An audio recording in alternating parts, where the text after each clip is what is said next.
The screen lit up with a text that sliced deeper than any blade. Don't ever contact us again. We consider you a stranger now. Seconds later, my sister hearted it. For a moment, I just stared. No tears. No shaking hands. Just a hollow calm that felt almost freeing. Then, I typed one word. Approved. Before we begin, drop a comment and tell us where are you from and from which city you're watching our videos.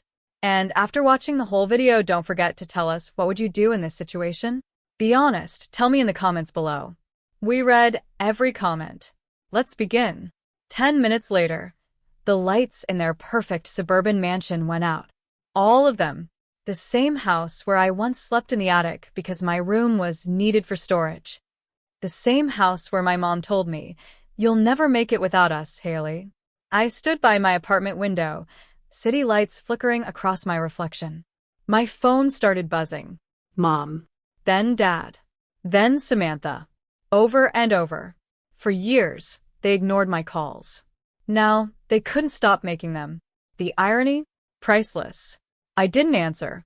I just watched the little green light flash with every desperate attempt, every second of panic I'd earned them. Then came the final call from Dad. I let it ring 3 times before picking up. "Haley, what did you do?" His voice cracked between fury and fear. I smiled faintly. "Looks like karma pays better than your lawyers, huh? Don't play games with us. Our power just went out." "Oh, so now you need me to fix something again? Cute."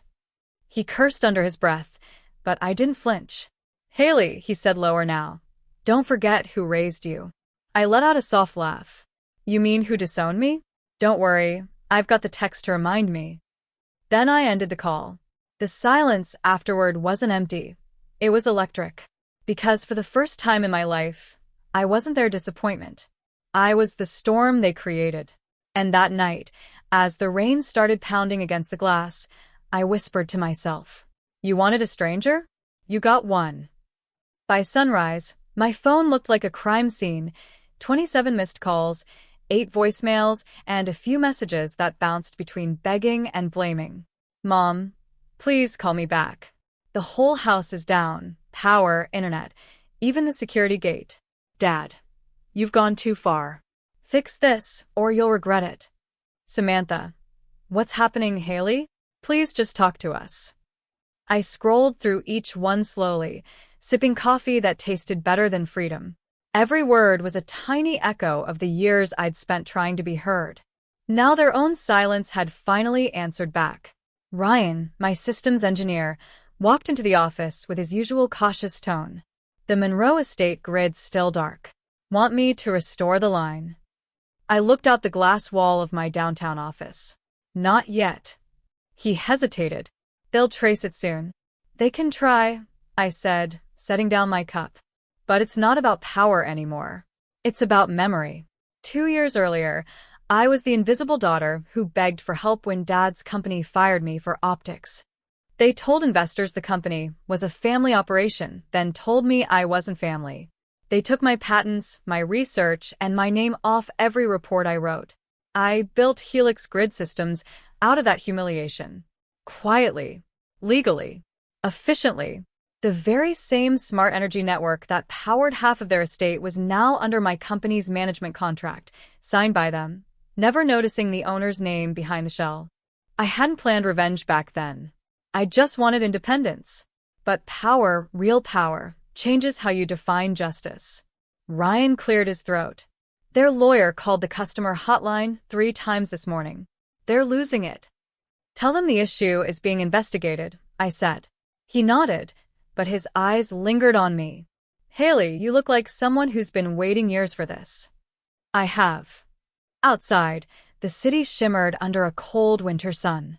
Across the skyline, their glass tower, Monroe Realty, stood like a monument of everything they stole from me.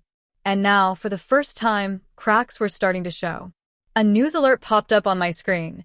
Monroe Realty faces data breach investigation. I hadn't lifted a finger. Life was doing its own balancing act. My phone buzzed again, Mom. I almost ignored it, but something inside me wanted to hear what desperation sounded like from her. "Haley," she whispered, I told you not to call. I'm sorry, sweetheart, she said quickly. I don't know what's going on. Your father's furious, but please, just help us. The house is freezing. I leaned back in my chair. When I was living in that old studio with a broken heater, you told me to toughen up. Remember that. I didn't mean. You did. I cut her off, my tone calm, measured. And now you get to feel what that means. She sobbed softly before hanging up. For a moment, the satisfaction stung more than it soothed. I'd waited so long for this, but it didn't taste like victory. It tasted like closure halfway gone bad. Later that afternoon, Ryan returned. Grid reports complete. If you approve, we can restore their connection within the hour. I stared at the file. One click. That's all it would take to end the blackout. Wait, I said. Send a notice to all clients explaining the brief outage was part of system recalibration. Include Monroe Realty in the batch. He raised an eyebrow. So you'll turn it back on? Eventually. But I want them to sweat a little longer. He nodded slowly. You're ruthless. No, I said quietly. I'm remembered. By evening, I drove out toward the coast, the same route I used to take when I wanted to escape the noise of that house. Back then, I'd sit on the cliffs and watch the city lights shimmer like unreachable stars. Tonight, those lights looked closer, mine almost. My phone buzzed again. This time, a video call. Samantha. I answered. Her face was pale, makeup streaked, eyes red. Mom's panicking. Dad's yelling at everyone. They're saying you did this, Haley. Tell me they're wrong. I said nothing for a moment, just watched her eyes dart with fear. They treated you horribly, I know, she said. But destroying everything won't fix it. I smiled sadly. You think this is destruction? It's education. Please, she whispered. You're not them. Don't become them. That hit harder than I expected. I ended the call, turned off the ignition, and just sat there. The ocean wind cut through the open window, cold and clean. Maybe Samantha was right. Maybe revenge wasn't about breaking others. It was about finally letting yourself stop breaking. But I wasn't done yet. Not until they understood what losing someone truly felt like. The next morning, I scheduled a meeting with their board of directors, under my alias, the same one who'd been slowly buying shares from their panicked investors all week. By Friday, the Monroe name wouldn't be on that tower anymore. I glanced at my reflection in the dark glass of my office window. The girl who once begged for her parents' love was gone. The woman staring back, steady, unflinching, had built her own empire out of rejection. I picked up my phone, typed one more message, and hit send. To Mom, Dad, Samantha. You taught me that blood doesn't guarantee loyalty. I finally learned the lesson. Enjoy the silence while it lasts. Then I turned off my phone. The world outside kept spinning, their mansions still dark on the horizon. But inside me, for the first time, there was light. By the end of the week, the Monroe family name, once plastered across glossy billboards, had turned into breaking news. Monroe Realty's CEO under investigation for fraud allegations. Luxury mansion hit by system failures amid power grid scandal. It was everywhere. Reporters outside their gates. Paparazzi flashing through the rain. The family that once looked down on everyone else was now drowning in their own arrogance. I didn't lift a finger to spread it. Truth just traveled faster when arrogance fell. From my office window, I watched the downpour blur the skyline. The same rain that once soaked me as I waited outside that mansion door years ago, suitcase in hand, hearing my mother say, "We can't keep rescuing your failures." They shut the door that night. I learned to build my own. Ryan stepped in, breaking my thoughts. We've officially acquired 36% of Monroe Realty's shares under Helix Holdings. I turned toward him, the corner of my mouth curving. That means we're the largest shareholder. He nodded. Board meetings tomorrow. They'll be desperate for answers. Good, I said. Let them hear mine. I walked toward the glass wall, watching lightning split the sky. My reflection was sharp, tailored blazer, calm eyes, steady breath. That's what power looked like when it wasn't given, it was earned. The next morning, The boardroom smelled like tension and stale coffee. The remaining Monroe executives whispered to one another until I entered. None of them knew me yet, not the real me. "Who's this?" one man muttered. "Haley Sinclair," Ryan introduced. "Representative of Helix Holdings." I smiled politely. "Pleasure." When the meeting started, the room buzzed with panic, financial losses, frozen assets, and reputational collapse. They needed someone to buy them out before the company sank completely. That's when I slid the folder across the table. Inside, an offer. Not from a rival. From their daughter.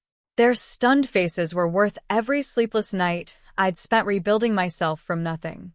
"You," my father finally said, his voice gravel and disbelief. "Hello, Dad," I said evenly. "It's been a while." He stood up, anger rising. "You're behind this. You're the reason." "I'm the reason you're still breathing in a house with running water," I interrupted calmly. "You should thank me." Mom's voice broke in. "Haley, please, we didn't know you'd." "You knew exactly what you did," I said. "You erased me from your company, your family, and your lives. But the thing about ghosts, Mom, they learn to haunt quietly." Silence blanketed the room. Even the executives sat still, afraid to breathe. I leaned forward, voice low. "Here's what happens next. You'll sign this merger, transfer 51% control to Helix Holdings, and step down effective immediately. In exchange, I'll keep the company alive, and your name's out of tomorrow's headlines." Dad slammed his hand on the table. "You think you can threaten us?" I met his glare. "No. I'm offering you mercy." Mom looked at me then, not with anger, but something worse. Regret. Her lips trembled, and for a split second, she wasn't the woman who disowned me. She was just small, Tired. Human." "Haley," she whispered, "we made mistakes. We just wanted you to succeed." "By tearing me down?" I asked. "By treating me like a stranger?" Her silence answered everything. I signed the papers myself, sliding them to the legal team. "This meeting's over." As I walked out, I caught Samantha's eyes.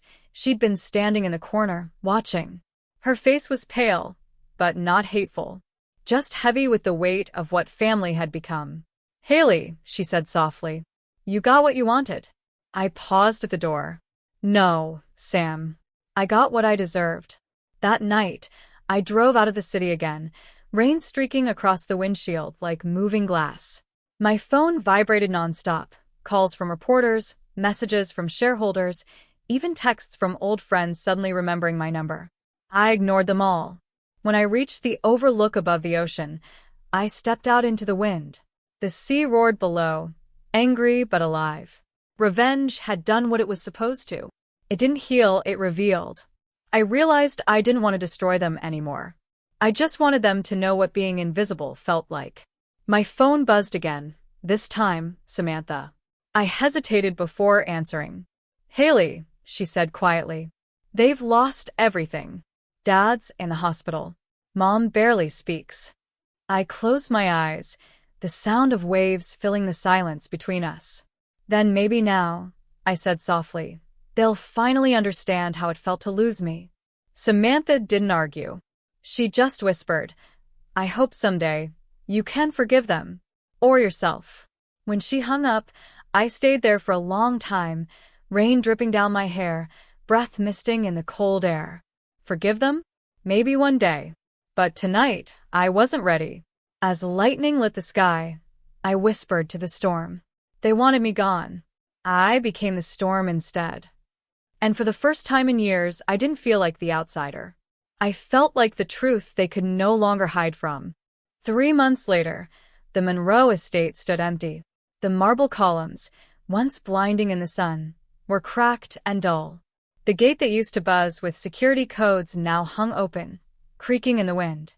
I parked at the edge of the driveway, engine humming, headlights washing over the front steps where I'd once been told I didn't belong. It was strange standing there again, not as their daughter, not as their failure, but as the woman who owned the land beneath their feet. Inside, the air smelled like dust and fading perfume. Family portraits still lined the hallway. I stopped at one me at 15, standing a step behind Samantha while Mom fixed her pearl necklace. Dad's hand rested proudly on her shoulder, not mine. I remember the photographer asking, "Want to move closer?" And Mom saying, "No, that's fine." That distance became permanent.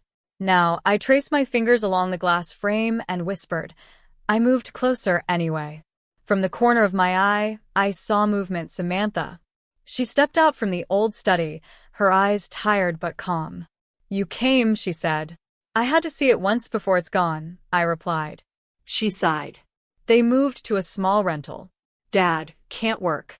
Mom barely leaves bed. I didn't want them to suffer, I said quietly. I wanted them to remember. They do, she murmured. Every day. For a while, we just stood there, the rain tapping against the windows like a soft metronome to our silence.